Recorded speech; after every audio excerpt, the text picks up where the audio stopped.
মাগুরা ১ আসন এবং মাগুরা ২ আসনের বিএনপির চূড়ান্ত মনোনয়ন পেলেন মনোয়ার হোসেন খান এবং নিতাই রায়চৌধুরী।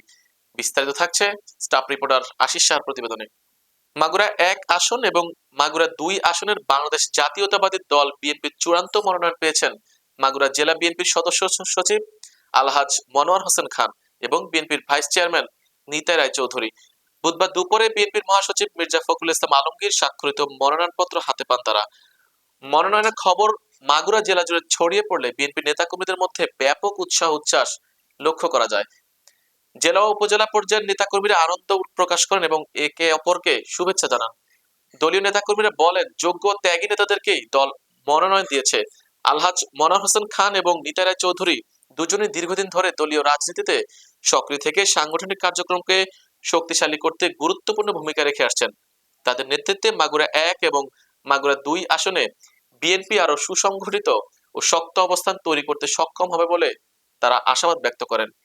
জেলার সকল স্তরের নেতাকর্মীরা ঐক্যবদ্ধভাবে মাঠে কাজ করলে মাগুরা ১ এবং ২ আসনে বিএনপি অনেকটাই প্রতিদ্বন্দ্বিতাহীনভাবে বিজয় অর্জন করতে পারবে বলে তাদের প্রত্যাশা।